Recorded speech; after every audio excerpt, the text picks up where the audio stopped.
Hi everyone, welcome to my channel Concept Tech 2018. I am Sunanda Manke and this is a video series on MOSFET. This is part 3. In the previous two parts, we have discussed the basic concepts, the types of MOSFET, the structure of the MOSFET, the basic operation, and in this particular part, we will discuss the characteristic curves of the MOSFET. We will discuss different regions of operation at length in this particular video. As we are taking N-channel enhancement MOSFET as the reference MOSFET because we will discuss the working of N-channel enhancement MOSFET in detail here, and that will be applicable to all other types of MOSFETs as well. So, we will start with the revision of N-channel MOSFET here. We will see the structure here.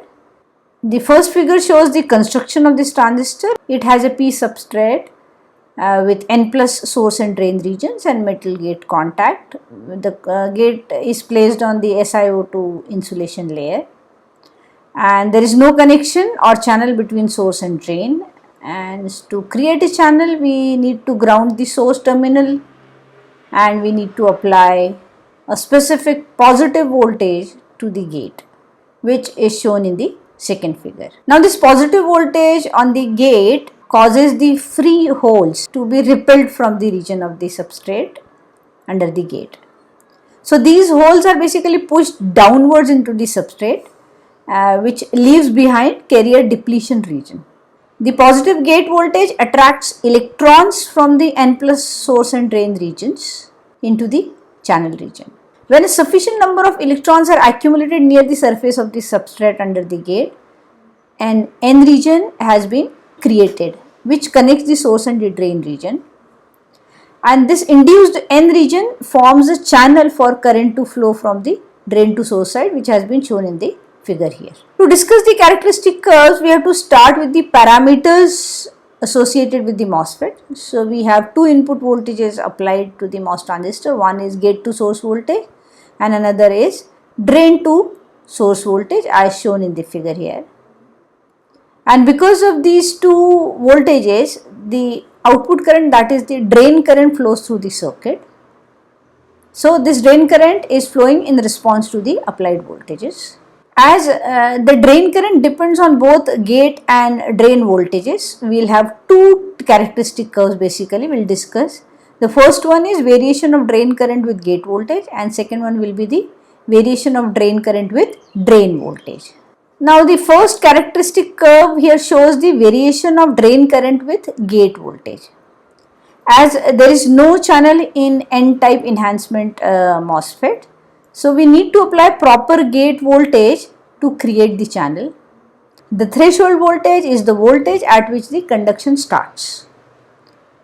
The second curve here shows the variation of drain current with drain voltage for specific values of the gate voltages.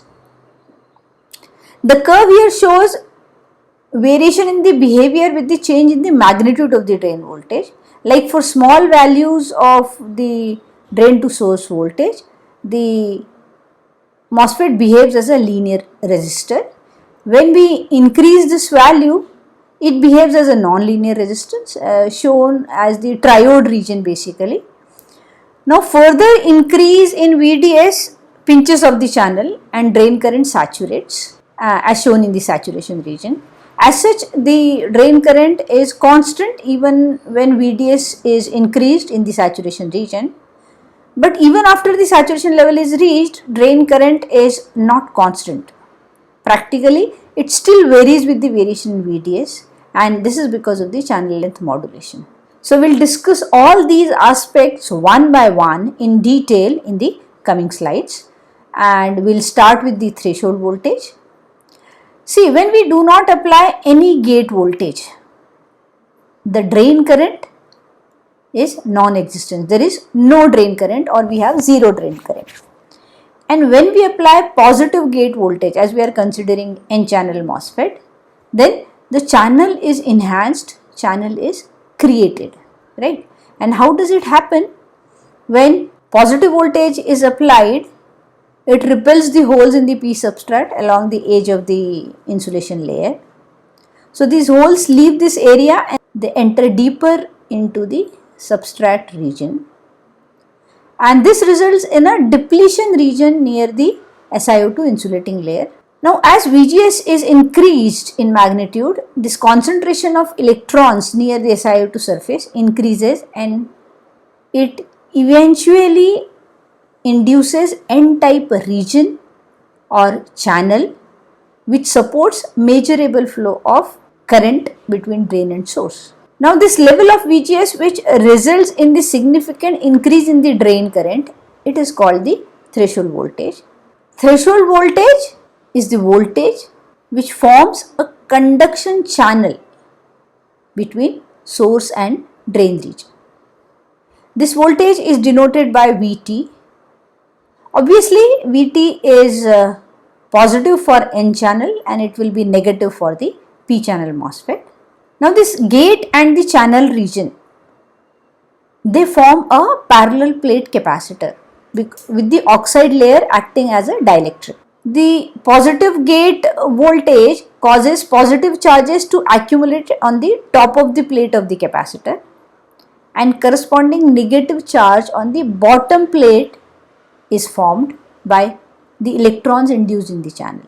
An electric field develops in the vertical direction in the channel, and it is this field that controls the amount of charge in the channel and determines the channel conductivity.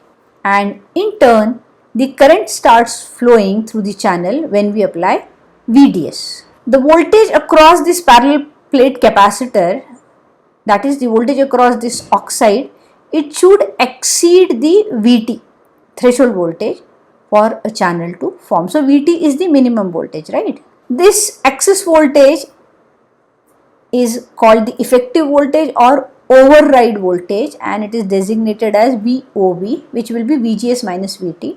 And this excess voltage determines the charge in the channel, and it is given by this equation. Here COX is the oxide capacitance. It basically is the capacitance of the parallel plate capacitor per unit gate area. W is the width of the channel. L is the length of the channel. The same is depicted in the characteristic curves drawn between drain current and gate to source voltage. Up to threshold voltage, there is no channel for current to flow, so the current is 0. As shown in the figure, threshold voltage is 4 volts in this particular case. Small current flows up to 5 volts and then it increases rapidly for very small changes in VGS. Now, the channel has been induced by applying a positive VGS. Now we apply a positive small VDS between drain and source region. So we are applying voltage at the drain terminal with respect to source, as the source is grounded. Now this small VDS, it causes the drain current ID to flow through the channel. This current is carried by the free electrons which are traveling from source to drain. And the direction of the current flow is opposite to the flow of negative charge carriers. So the current is flowing from drain to source here in N channel MOSFET. And as VDS is small, we are assuming that VGS, the gate to source voltage, is constant along the channel. Now let's see the variation of drain current with VDS and VGS. We'll see it mathematically. We'll start with the equation for charge per unit length, which we had discussed in the previous slide. So Q by L will be COX, W and VOV. As discussed earlier, COX is the oxide capacitance, W is the width of the channel, L is the length of the channel, and VOV is the override voltage, which is VGS minus VT. Now when we apply VDS, it establishes an electric field E across the length of the channel, and that will be equal to VDS by L. This electric field in turn causes the channel electrons to drift towards the drain. It drifts from source towards the drain, and the drift velocity can be given by mu n E. So it will be equal to mu n VDS by L, and here mu n is the mobility of the electrons. Now we can find the value of the drain current by multiplying the charge per unit length with the drift velocity, and this gives us the equation mu n cox w by L VOV into VDS.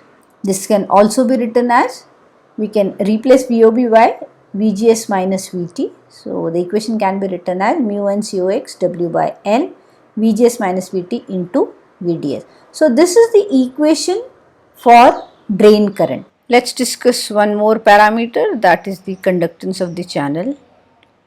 The conductance of the channel is given by ID by VDS. From the previous slide, we can put the value of the drain current ID and we get the value of the GDS as shown here. The conductance is determined by the product of three factors: mu n cox, W by L and VOV. The first factor, mu n cox, is determined by the process technology. It is the product of electron mobility mu n and oxide capacitance cox, and their product is termed as the process transconductance parameter and given by the symbol Kn dash. Here the subscript n denotes the n channel. The second factor is the transistor aspect ratio. The product of process transconductance parameter, that is Kn dash, and the aspect ratio is the MOSFET transconductance parameter Kn. The aspect ratio is obviously a dimensionless quantity and is determined by the device designer. So the value of W and L can be selected by the device designer to give the desired IV characteristics. The third term in the expression is the override voltage VOV, since VOV directly determines the magnitude of electron charge in the channel. So when we keep VDS very small, the MOSFET behaves as a linear resistance RDS, which will of course be equal to 1 by GDS. The graph here shows the variation of ID with VDS. As discussed earlier, VDS is assumed to be small and the graph shows different curves for different values of VGS. The graph here depends on VGS minus VT and the transconductance parameter. So when the VDS is small, the transistor is behaving as a linear resistance. So we can call this region as ohmic region. Now consider the situation when we increase the VDS. VDS is no longer small, right? Now for this purpose, VGS is to be held constant and we'll keep it at a value which is greater than VT. Now as we travel along the channel from source to drain, then the voltage increases from 0 to VDS value, right? 0 at the source end and VDS at the drain end. And the voltage between the gate and the points along the channel, that also decreases. It is at the value VGS at the source end and it decreases to VGS minus VDS at the drain end. Since the depth of the channel depends on this voltage, the channel takes a tapered shape, which is deepest at the source end and shallowest at the drain end. Let's see this channel tapering in the pictorial form. You can observe here that the voltage between the gate and the points along the channel is decreasing. It is decreasing from VT plus VOV or VGS at the source end to VGD, which is equal to VGS minus VDS at the drain end. Now since the depth of the channel depends on this voltage and it depends specifically on the amount by which the voltage exceeds the threshold voltage VT, we find that the channel is no longer of uniform width. Rather, the channel takes a tapered shape, as you can see from the figure. And how this tapered shape will affect? As VDS is increased, the channel becomes tapered and so the resistance also increases, and this resistance increases corresponding to the depth of the channel. So these curves, ID VDS curves, they do not continue as straight lines as we have assumed earlier, but they bend. The charge in the tapered channel is proportional to the channel cross-sectional area as shown in the previous figure. So, this area is proportional to VOV minus VDS by 2. Average value of VDS is taken for the whole channel region. So, we can find the relationship between VDS and ID by replacing the override voltage VOV by VOV minus VDS by 2 in the equation of the drain current. This equation we are replacing VOV by VOV minus half of VDS, and which gives us the value of the drain current as shown in this equation. And what we can observe here is the drain current is no longer varying linearly with the drain to source voltage, because we have a square term of VDS also in this equation, and thus what is happening? The curve is bending. It's no longer a straight line. For small values of VDS, the curve is straight line, but as we increase the value of VDS, it takes a parabolic kind of shape, so the curve bends. We know that the channel is tapered and it has a finite depth at the drain end, provided VDS is small enough to keep the gate to drain voltage greater than the threshold voltage. For VDS equal to override voltage, the VGD will become VT and the channel depth will reduce to 0 at the drain end. Earlier we have seen that it has finite width at the drain side, and this gives rise to channel pinch off. What do we mean by pinch off? If we increase VDS beyond this value, that is VDS is increased above VOV, it will not have any effect on the channel shape and the charge, and thus the current through the channel will remain constant at the value reached for VDS equal to VOV. This region is termed as saturation region, where the drain current is constant even if the drain to source voltage is increased. You can see in the first figure, the channel depth has become 0 at the drain end, which has a finite value at the source end, and this is called pinching off of the channel. The equation for VD saturation is equal to VOV, that is VGS minus VT, and putting this value in the drain current, we observe that drain current is no longer dependent on VDS.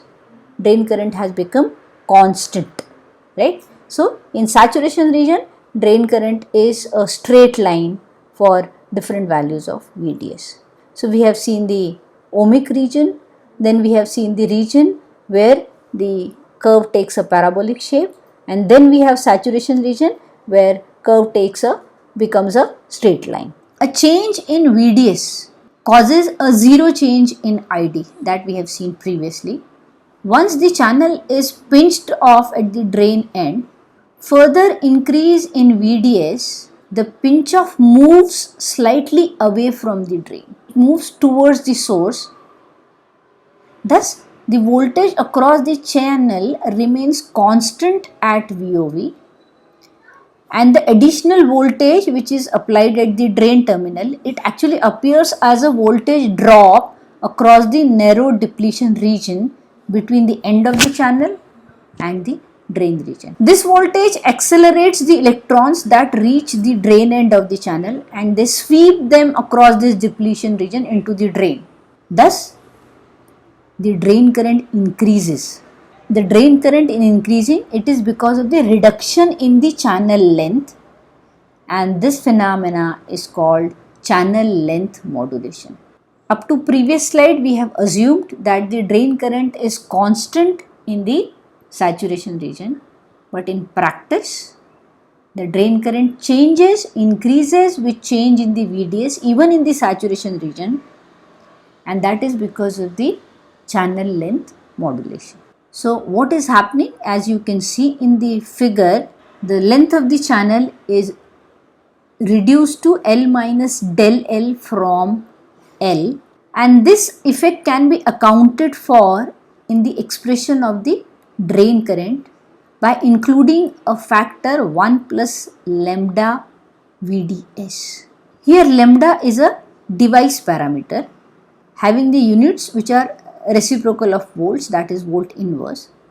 The value of lambda depends both on the process technology which is used to fabricate the device and on the channel length that the circuit designer selects. The value of lambda is much larger for newer submicron technologies than for the older technologies, because newer technologies have very short channels and they are more impacted by the channel length modulation. Now we can see the curve here. These curves are showing the effect of the channel length modulation. Now you can observe here the dependency of ID on VDS in the saturation region, which is by a factor of 1 plus lambda into VDS, as we discussed right now. You can observe here that when these straight lines are extrapolated, they intercept the VDS axis at a point which is minus of VA. This VA is actually 1 by lambda. It indicates that drain current is 0 at VDS equals to minus 1 by lambda. So VA is also a device parameter. So VA is proportional to the channel length L, and VA dash, one more parameter is taken. It is entirely process technology dependent. As VA was depending on process technology as well as the channel length, so VA dash is introduced. It has dimensions of voltage per micron. VA is called early voltage. It is because of the same phenomena which is there in the BJT, which is the early effect. Researcher J.M. Early, he discovered the phenomena early effect, and so this voltage VA is called the early voltage. So we have discussed all the regions of operation in the characteristic curve of the N-channel enhancement MOSFET. The transfer characteristics of the P-channel MOSFET, they are mirror image of the N-channel MOSFET. All voltage and current polarities are reversed. This is the structure of the P-channel enhancement MOSFET, and these are the characteristic curves. The first curve shows the variation of drain current with the gate to source voltage, and second curve shows the variation of drain current with both VGS and VDS. And you can see here the shape of the curves are exactly same. The difference is in the polarity of the voltages. Coming to the depletion mode MOSFET. In depletion mode MOSFET, this is N-channel depletion mode MOSFET. The channel is already there. So even if there is no gate voltage, for zero gate voltage, we do have the drain current flowing from source to drain, provided we have a battery at the drain terminal. We connect voltage at the drain terminal. This depletion mode MOSFET, it works in both depletion mode as well as enhancement mode. When the gate to source voltage is negative, it is the depletion mode, and when the gate to source voltage is positive, it is the enhancement mode. In depletion mode, when we increase the gate voltage in the negative side, then it reduces the drain current, and when we increase the gate voltage in the positive side, it increases the drain current, and you can see sharp rise in the drain current. It is because of the enhancement mode, which we discussed in the previous slides. Same are the characteristic curves for the transfer curves for the P-channel MOSFET. This is the structure of the P-channel MOSFET, and these are the curves here. Here also we have the depletion region, depletion mode and enhancement mode both in the VGS ID curves, and we do have pinch off and the saturation region and the ohmic region, similar to the enhancement MOSFET discussed earlier in depletion mode MOSFET as well. So we have taken a reference as the N-channel enhancement mode MOSFET. All the parameters are discussed, all the characteristic curves, each and every point, all the regions of the curves are discussed, and then we have just reproduced the characteristic curves for the other MOSFET types. I hope the working of CMOS in different regions of operation is clear to you now. Thank you so much for watching this video. Please like, share and subscribe my channel for more such videos, and keep watching this series to get thorough knowledge of the MOS technology. Thank you.